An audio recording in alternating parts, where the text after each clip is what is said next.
We don't know what women are like when they have political power because they've never had it. I mean, there's been queens, obviously, and that sort of thing. There's been female authority figures, and females have wielded far more power historically than feminists generally like to admit. But this is a different thing. And we don't know what a truly female political philosophy would be like. But it might be, especially if it's not been well examined and it isn't very sophisticated conceptually. It could easily be, well, let's make sure things are distributed equally. Well, yeah, but sorry, that's just not going to fly.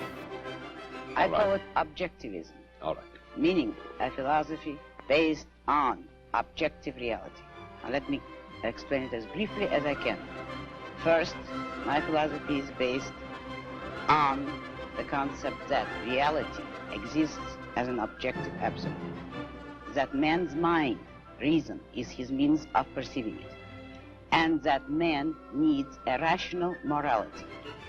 I am primarily the creator of a new code of morality which has so far been believed impossible, namely a morality not based on faith.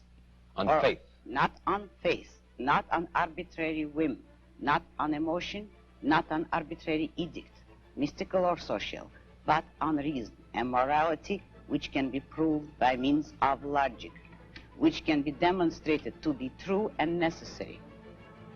I think my sense is that I don't regard Ayn Rand as a great mind. Now, may I define what my morality is? Because this is merely an introduction. My morality is based on man's life as a standard of value.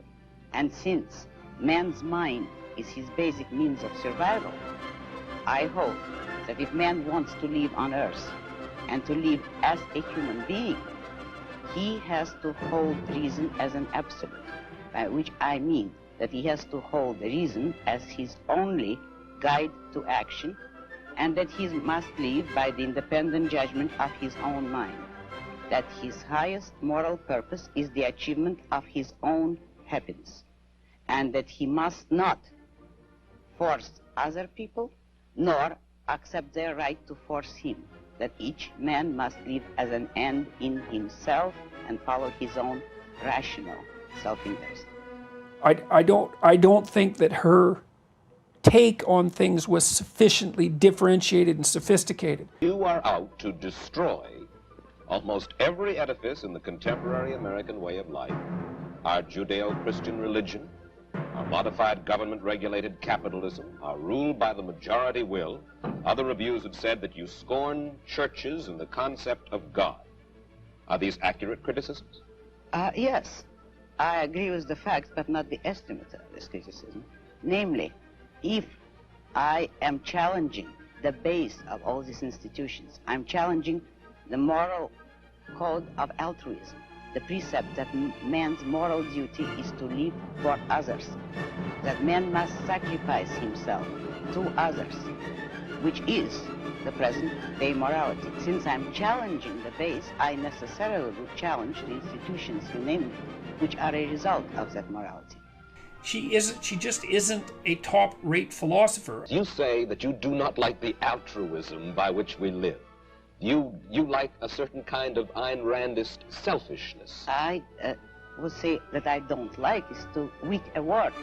I consider it evil. And self-sacrifice is the precept that man needs to serve others in order to justify his existence, that his moral duty is to serve others. That is what most people believe today. But that is what, in fact, makes man a sacrificial animal. That man must work for others, concern himself with others, or be responsible for them. That is the role of a sacrificial object. I say that man is entitled to his own happiness and that he must achieve it himself, but that he cannot demand that others give up their lives to make him happy. And nor should he wish to sacrifice himself for the happiness of others. I hold that man should have self-esteem. Ayn Rand, it's just too formulaic in my estimation, and so it starts to verge on the ideological. And she was primarily motivated by making a political point rather than by writing literature, in my estimation. Do you consider yourself primarily a novelist or primarily a philosopher? I would say I'm primarily both equally and for the same reasons. You see, my main interest and purpose, both in literature and in philosophy, is to define and present the image of an ideal man, the specific, concrete image of what man can be and ought to be.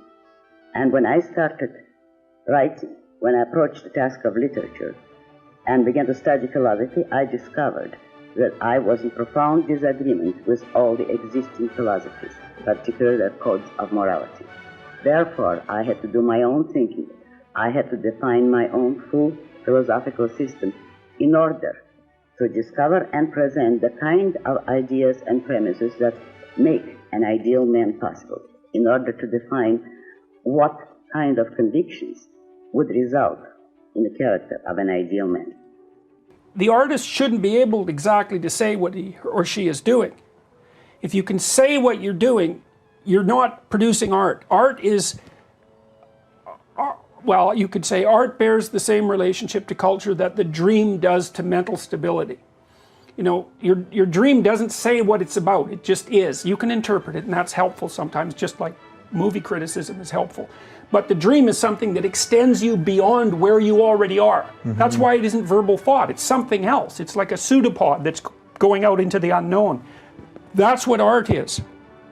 Why do you object to, or why do you not like novels which are close to life as it really is, naturalism? Because I don't think it's art. It's not art. It's partly art. In other words, a naturalistic novel is an incomplete work of art. It has certain elements of art, such as characterization, or some of them have a good style. All that is artistic. But art primarily, and that I can prove philosophically, is a recreation of reality, not a photograph. Art is not journalism. It is a recreation of reality according to an author's metaphysical value judgments. Metaphysical. Does that mean that you write only about what ought to be, not what is?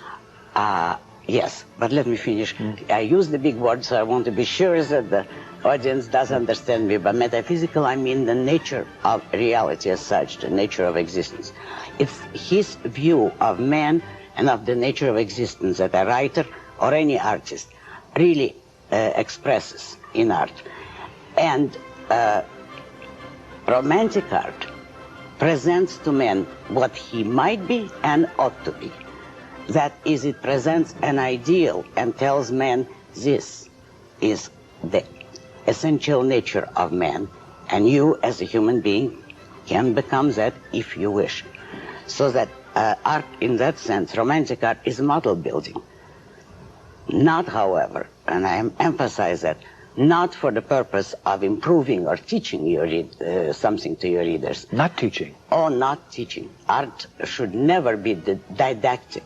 That's a secondary issue. That's pure gravy.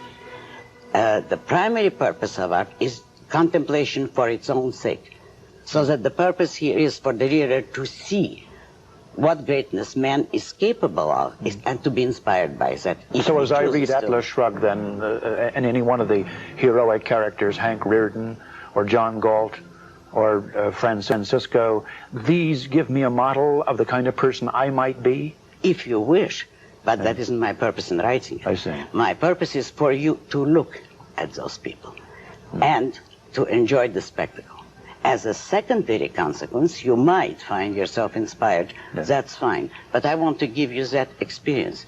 And that's what I want to give myself. I write for the purpose of creating an ideal man in actions which you can respect and admire.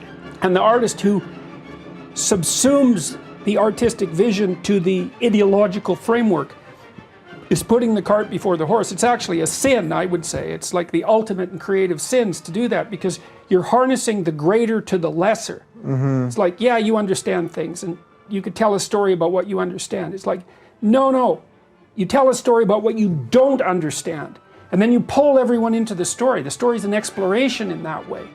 And so, you know, that's why I don't really think that Ayn Rand qualifies as literature. I liked her books. I got into them, you know, but she she knew what she was saying. He's a rational man, an independent man, and a man of great self-esteem. I would name these three as distinguishing characteristics, the essential ones of what I regard as an ideal man. And certainly an ideal man would never permit himself to act on the guidance of emotions or to act without knowing exactly what he's doing. If he's guided by reason, this will be the first two consequences. He will always know what he is doing and why, and he will not act blindly, and he would not act because he felt like it. To my ideal man and to me, this is one of the worst, most immoral actions that anyone can permit himself to say, I did it because I felt like it. I don't really disapprove of Ayn Rand. I liked reading her novels.